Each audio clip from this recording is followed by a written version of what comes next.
السلام علیکم معزز ناظرین، خوش آمدید کہتا ہوں آپ کو اپنے چینل میں۔ امید کرتا ہوں آپ سب اللہ تعالیٰ کی رحمت سے اور اس کے فضل و کرم سے خیر خیریت سے ہوں گے۔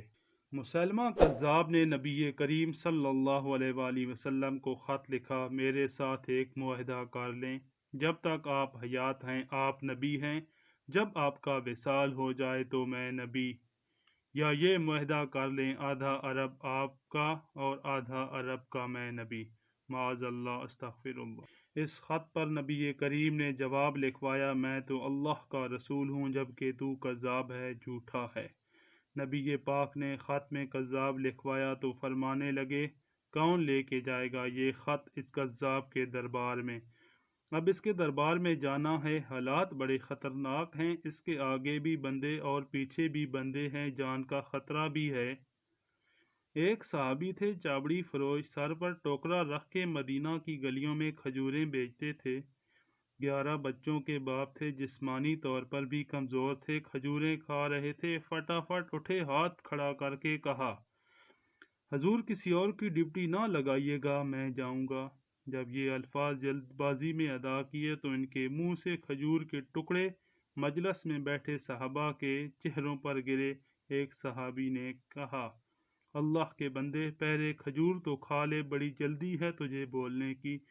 مسکرا کر کہنے لگے، اگر کھاتے کھاتے ڈپٹی کسی اور کی لگ گئی تو کیا کروں گا، مجھے جلدی ہے۔ حضور صلی اللہ علیہ وآلہ وسلم نے اپنا نیزہ دیا، گھوڑا دیا اور فرمایا، ذرا ڈٹ کے جانا اس کذاب کے گھر۔ وہ صحابی عقیدت سے سر جھکا کر کہنے لگے، محبوب خدا آپ فکر ہی نہ کریں۔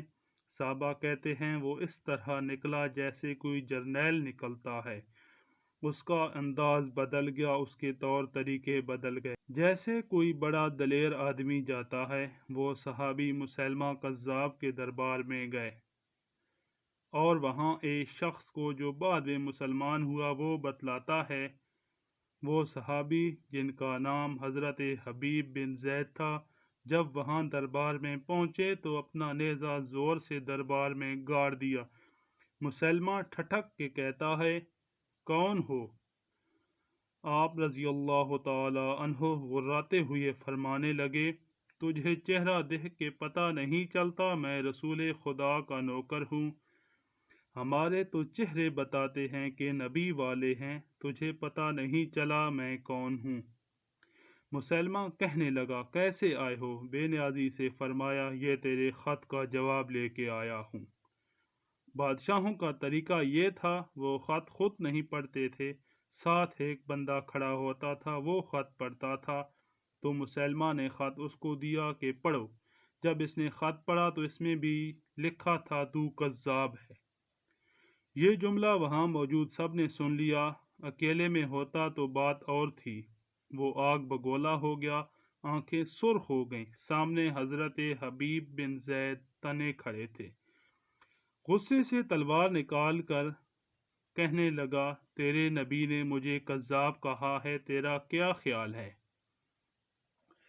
حبیب بن زید مسکرا کے فرمانے لگے، خیال والی بات ہی کوئی نہیں، جسے میرا نبی کذاب کہے وہ ہوتا ہی کذاب ہے۔ تو 7 سمندروں کا پانی بھی بہا دے تو بھی تیرا جھوٹ نہیں دھل سکتا۔ مسلمہ غصے کی شدت سے کانپتے ہوئے کہنے لگا، تو پیچھے پلٹ کے دیکھ، سارے میرے سپاہی، میرے پہرے دار، تلواریں، نیزے، خنجر، تیر، سب تیرے پیچھے کھڑے میرے ماننے والے ہیں۔ حضرت حبیب بن زید فرمانے لگے، میرے 12 بچے ہیں، ان میں سے کچھ ایسے ہیں جو دودھ پیتے ہیں، کچھ ایسے ہیں جنہوں نے ابھی چلنا نہیں سیکھا۔ میں جب رسول اللہ صلی اللہ علیہ وآلہ وسلم کا پیغام لے کے نکلا تو میں نے پلٹ کر بچے نہیں دیکھے، تو تیرے پہرے دار کیسے دیکھ لوں؟ جو جی میں آتا ہے، غلام محمد جان دینے سے نہیں ڈرتے۔ مسلمہ نے زور سے تلوار ماری، بازو کٹ کے گرا، کہنے لگا، اب بول تیرا کیا خیال؟ فرمانے لگے، تو بڑا بے وقوف ہے، ہمیں آزماتا ہے، ہمیں تو بدر سے لے کر احد تک سب آزما چکے، تو ابھی بھی خیال پوچھتا ہے؟ میرا وہی خیال ہے جو میرے نبی نے فرمایا، مسلمہ نے پھر تلوار ماری، دوسرا ہاتھ کٹ گیا، کہنے لگا میں تجھے قتل کر دوں گا، باز آ جا۔ آپ فرمانے لگے تو بڑا نادان ہے، ان کو ڈراتا ہے جو فجر کی نماز پڑھ کے پہلے ہی دعا شہادت کی مانگتے ہیں، جو کرنا ہے کر لے۔ مسیلمہ کذاب نے تلوار گردن پر رکھی اور کہنے لگا میں تیری گردن کاٹ دوں گا۔ حبیب بن زید فرمانے لگے کاٹتا کیوں نہیں؟ روایت کرنے والا فرماتا ہے مسیلمہ کے ہاتھ کانپے تھے، تلوار چلائی، گردن کٹ گئی۔ ادھر مدینے میں حضور صلی اللہ علیہ وآلہ وسلم کی آنکھوں میں آنسو آئے۔ صحابہ کرام نے پوچھا یا رسول اللہ کیا ہوا؟ آپ صلی اللہ علیہ وآلہ وسلم نے فرمایا میرا حبیب شہید ہو گیا ہے اور رب کریم نے اس کے لیے جنت کے سارے دروازے کھول دیے ہیں۔ سبحان اللہ، یہ تھے میرے نبی کے صحابہ۔ اللہ تعالی ہمیں بھی اپنے نبی کریم محمد مصطفیٰ کی سنت کے مطابق زندگی گزارنے کی توفیق عطا فرمائے۔ اگر آج کی یہ ویڈیو آپ کو اچھی لگے تو اس کو لائک اور چینل کو سبسکرائب